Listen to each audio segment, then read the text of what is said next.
I'm going to share with you 6 things I learned from making TikToks that I now use on YouTube.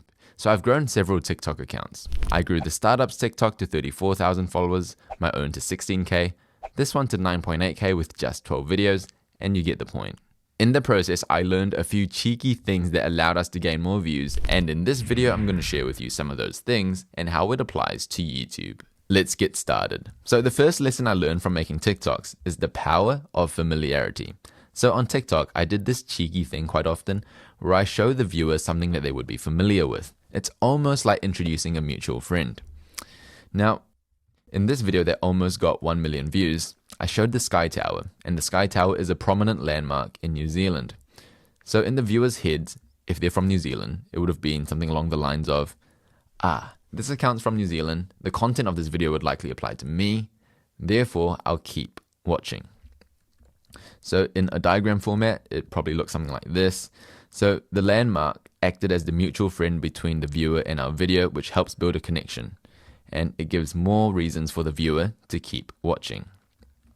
Alright, in this video, when I was helping this boxing coach grow his TikTok, he said in the video, the Philly shell made famous by Mayweather.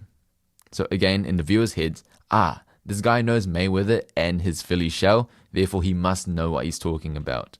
So again, Floyd Mayweather acted as the mutual friend which helped the viewer build a connection with us. More reason for the viewer to keep watching.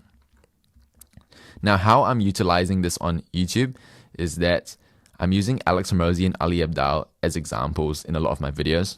1, because I'm familiar with their ideas and their content. And 2, it's likely that our audiences are similar since I consume Alex Hormozi and Ali Abdaal's content. Not so much Ali Abdaal anymore, but Alex Hormozi. But here are examples of when I use Ali and Alex as examples in my videos. And also I use them to demonstrate how you can add captions and how you can title your videos. Using familiarity. So number 2, something else I learned on TikTok is that hooks are so important, probably more so on TikTok because people's attention spans on TikTok aren't necessarily the best. And I learned with hooks that using the word you on TikTok is so powerful. So on TikTok, in this video, I use some variation of the word you. So if you're doing NCA and taking math, stats, or calculus, here is a free resource. So NCA is the curriculum in New Zealand. So if you're doing, so that's some variation of the word you. And I think the reason why this works is because it helps build that connection again with the viewer. In this video, listen, $100 from the 70s will barely get you an hour's worth of parking in Auckland CBD today. So notice the word you. Now, on YouTube, I've been trying to use you in the hooks. So in this video, I'm guessing you want to learn how you can title your video like some of these entrepreneurs. So you. And also notice, showing you something that you might be familiar with. And if you rewind this video, you get to see how I got your attention at the start of this video using the word you. If you made it this far, it probably worked. Alright. Another thing I noticed regarding hooks on TikTok was that show proof. Show proof works than telling proof. Here's what I mean. So this was a boxing coach I was trying to grow. And we got to 4K followers with just 16 videos. So we filmed in a boxing ring. Why? Because usually only coaches has access to a boxing gym. So it shows that he's a coach and we have access to a boxing gym. Therefore, it signifies credibility. It subcommunicates competence. So it shows, not tells, shows proof that he actually knows what he's talking about. Secondly, we also show proof by me getting him to wear a singlet. So when you see his muscles, that's irrefutable proof that he's at least strong and athletic and probably a boxer, which is what he's teaching. So it's showing proof that he's actually good or at least accomplished certain things. So if you can show proof, that often works well. So on YouTube, how I've been implementing this. So in this video, content strategy for your business, how I grew a startup's TikTok to 3,500 followers in under a week. I showed proof very early on that I got this startup 3,500 followers in under a week. Screenshots with the dates. So that's proof. I showed you guys proof I actually did it. So that's proof of result. Now, another style of proof I've been implementing is proof of effort. Now, I got this idea from Alex Ramosi, but when you don't have results, what you can do, you can have proof that you've actually put in the effort. So in this video, I posted 34 YouTube videos in 20 days, strategy and results. I gave you guys proof that I actually posted 34 videos in 20 days. There is proof of effort. Not only did I have the screenshot, but I actually showed the video of me making YouTube videos. So if you can have proof of effort, if you don't have proof of result, that works too. Now, if you rewind this video, you get to see how I showed you proof that I actually got results. And also something else I try to do is I ensure my production quality is on point because it's on brand. If I'm trying to help you grow on YouTube, but my production quality isn't great, then it doesn't really work. And I try to put in more effort into my intros to at least show you that I have the capabilities of making nice intros. Or that I could outsource editing. You don't know if I edit my own videos. All right. So that's hooks, very important. Using the word you and showing proof as opposed to telling. Now, moving on to consistency. This one's quite self-explanatory, but I wanted to include it for completion. So on TikTok, I saw the most growth on this TikTok when I posted one video a day. Now, on YouTube, I've been posting a lot of videos quite consistently.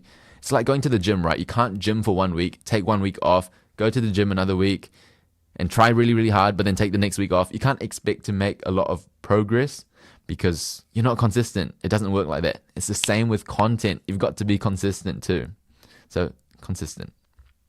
Next, I've learned on TikTok that topics probably matter more than production quality. So on TikTok, these boxing coaches did well when I was growing their accounts. Why? Because there was a market for boxing on TikTok. So this boxing coach actually got 9.8 thousand followers with just 12 videos. I filmed and edited it, helped them write the hooks and everything. And I think one of the reasons why it did well was there was a demand for boxing content. There was a market for it. If I'm cooking food and I'm next to a hungry crowd, it's going to sell. I think I got the idea from Alex Ramosi as well. And my dad has a YouTube channel, and I was promoting my dad's YouTube channel on my TikTok. And the one on the right got my dad 400 new subscribers. Here's proof. Here's proof. There we go. There we go. 400. Showing you proof.